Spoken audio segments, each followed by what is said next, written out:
Do you ever just wonder what the worst ways are to make money in GTA 5 Online? I hope not. I mean, maybe if you have once or twice, but if you actually try to think about the worst ways to make money and you actually try to make money that way, I think you have a problem. But obviously this video is the top 10 worst ways to make money in GTA 5, at least the ways I found. I didn't really look up ways, I just thought about it on my head. I was like, you know what? These are the worst ways to make money. The top 10 worst. And for like the first 4 or so, they're going to be ways you really should not do. They're ways you completely avoid. There's no reason to do it. But then the ones after that, they are actually options to make money passively. But still, they're just ways to make money passively. You shouldn't try to use them as your main way to make money. But anyway, let's move on to the worst way to make money in this game. Alright, the absolute worst way to make money in this game is killing NPCs. Why would you ever do this? When you kill NPCs, they have a chance, I think, to drop like $10 to $30. Why? Just why would you do this? Why would you torture yourself to kill NPCs, pick up their money, and that's your way to make money? I know this is probably really obvious, and almost everybody that plays GTA probably knows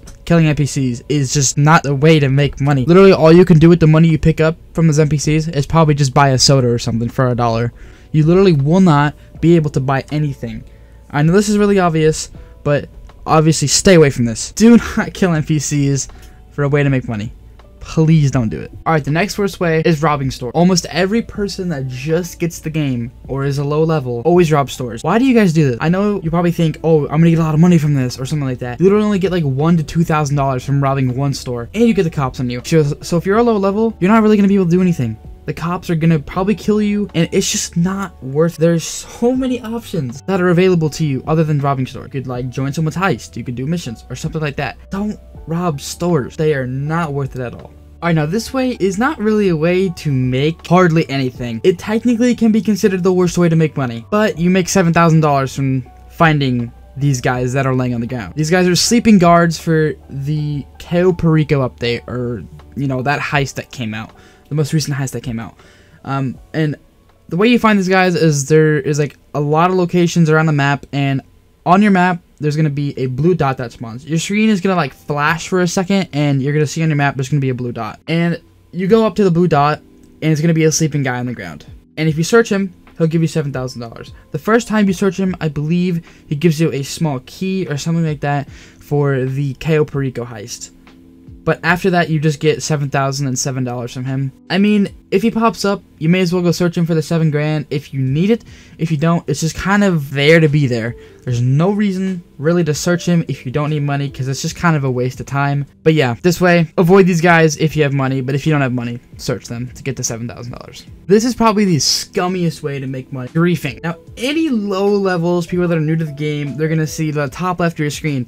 Destroy this person's shipment, destroy their supplies, destroy their nightclub goods, or something like that. When they see it, they're like, oh, I'm gonna go destroy it because the game tells me. Yes, the game tells you. Yes, the game technically promotes griefing this way.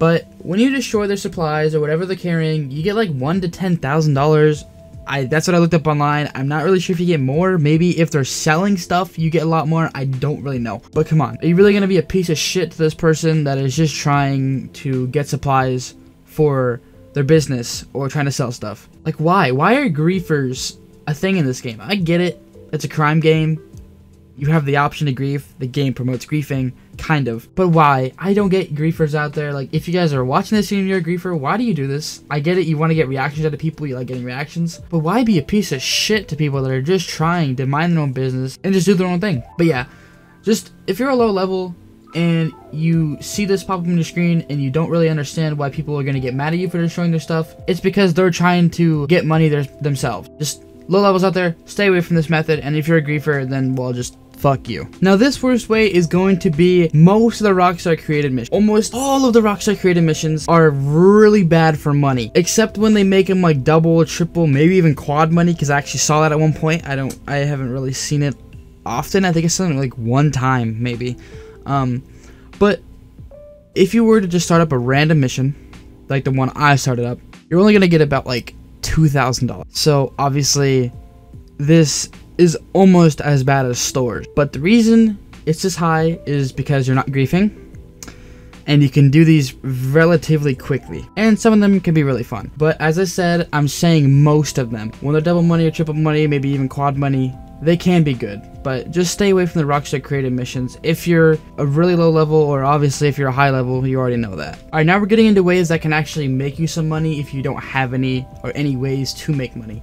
Now this one is going to be free mode events. Now these only happen in public sessions. I don't think they happen in any other sessions like invite onlys or anything like that. They only happen in public sessions. And normally it says to do something specific, like highest speed road vehicle, longest wheelie on a motorcycle, longest stoppie, fly under the most bridges. It's going to say something like that, and it's going to tell you to get in a certain vehicle or something like that, and it's going to tell you what to do. Now they're normally really easy. They're really self-explanatory. They're not hard at all. They're new player friendly like events, so it doesn't matter if you are really high level or really low level. The higher levels will have an advantage though, so low levels, they can still do them. Now these are usually really easy things to do, unless you get people that start killing you while you're doing them, then it's really unfortunate. Now as you see, after I completed the free mode event, I got about $10,000, which, you know, isn't really that much, but if you're just a new player and it just pops up, you may as well just do it. Even if you get second or third, you're still gonna get a few $1,000s. But if you're a higher level, obviously you probably already know to stay away from this, but if you're low level, do it. Or if you're just trying to have fun, then just do these, because they pop up every now and then. They're actually kind of fun to do, like a little break from the actual game. I'm gonna be honest, I kind of forgot these were even in the game, which is the MC contract mission. A long time ago, maybe like 3 years ago or so, or maybe when the MC was pretty new, I used to grind these out so much in the double money. I used to get so much money, or at least I thought I got a lot. But these missions are usually easy to do. They're not complicated. It tells you to go somewhere when you start one. But the only problem with these is that they really give no money to today's standards.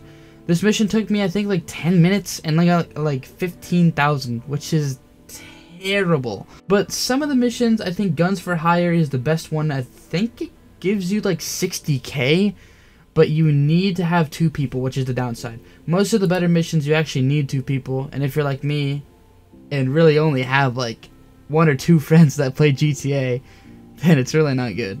Alright, now this might be a little confusing to some people, but I have business battles on this. Now, the only reason I have it on this list is for the newer players. People that don't have nightclubs, or maybe higher level players that don't have nightclubs. I don't know why you wouldn't have one. But to the newer players out there, you're going to see a business battle appear on your screen. And this actually isn't a bad way to make money at all. I found out that when you deliver one piece of like nightclub goods, like just one, you're going to see in the bottom right of your screen, it's going to show like a bunch of dots. If you deliver one, I believe you get like $10,000 or something like that.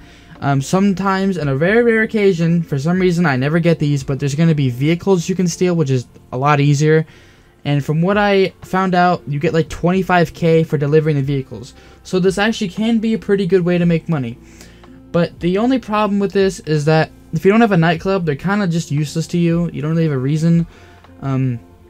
And plus, they're kind of hard to do if you don't have like an oppressor or a sparrow or something that's fast. And if you're in public sessions, there's going to be a lot of people going for these if they have nightclubs. So all of the new players out there, I would avoid this, but if there's not people going for them, I would go for them just for like the extra cash if you need it. But other than that, just let the other people that in the lobby that are actually going for them, that really need them, just let them have them. Alright, now hear me out for this next one. This is going to be the Arena War mission. Now, technically speaking, these are a Rockstar created mission, and they could fall into the category of the missions I talked about earlier. But I feel like these are different enough that they can deserve their own category. And plus, the arena is its own separate thing from everything else. And this can be a good way to make money if it's like triple money. But if it's not like double or triple money, it's really not a good way to make money. Plus, no one really plays arena anymore. It's kind of just there. The arena cars are really expensive. So almost no new players out there, or low levels, maybe even higher levels, are gonna have arena cars to use these in. And I actually struggled to find an arena war match. It took me quite a while to find one, but even after finding one, I only had like 4 people in it. Really not a lot. And I don't remember how much money I made off of this, but I know I really didn't make much at all. So if you're a new player and you see the arena war and be like, whoa, that's pretty cool, I want to try this out, don't use it as a way to make money. I promise you, this is not a good way. Maybe if it's double or triple money, I honestly would not play it if it's even double money. It's not worth it. Maybe triple, but still. The Arena War, it's just not that good to make money. It is fun though. I'm not saying that this is not a fun way, it's just not a good way to make money. Some people might be a little mad at me for this because this actually can be a good way to make money, kind of. And it's gonna be the exotic car like list in the auto shop, and that's the one downside. You actually need an auto shop to be able to find these. And what it is it's basically a list of like 10 cars or so, and I think it might update daily. I don't really know how the list works, but you have 10 cars in the list, and just like the sleeping guard, it'll appear on your map as a blue dot. And I honestly found these way more commonly than the guards. It actually took me like an hour to find one of the guards, and I think I found like 3 or 4 of these exotic cars in about an hour, but I just got really lucky. Usually it could take like, I don't know, maybe 5 minutes to like a few hours just to find one of these damn cars, and they only give you about 40k. 40k is actually pretty good, I'm not gonna lie. It is a good amount of money. It did kind of surprise me how much this gave. I thought it was gonna give like 10k. But this is not a bad way to make money. It's just not an efficient way. If you have an auto shop, honestly, if these appear on your map, just go ahead and drive them, and then bring them to the destination. Another good thing is that you can drive cars you haven't tried before and see if you like them or not. But that has pretty much been the list of the worst ways to make money in this game. Now, before you click off, I know you might have already, but please don't. I want to know your thoughts in the comments how this video was. I don't get any feedback for how I make my videos. So if you can just leave a comment saying like good video or what I should try next, let me know. I really want to try to make a video of the best ways to make money in this game. Maybe even the best cars to own, worst cars to own, you know, stuff like that. I really want to do videos like this because they're so fun to make. But let me know in the comments. And the reason I'm making these videos is because I actually saw my action figure video. It's actually getting a lot of views. I think it almost has like 100 views now. Maybe it does have 100 views. And that is huge for me. I usually never get like hardly any views anymore. But yeah, let me know in the comments. This video good? This video bad? What should I work on? What should I do next? Just let me know. Leave a like too. Subscribe if you like my content, I guess. But yeah, other than that, without wasting any more time, I'll let you resume the rest of your day. But yeah, thanks for watching, and I'll see you guys later in the next video.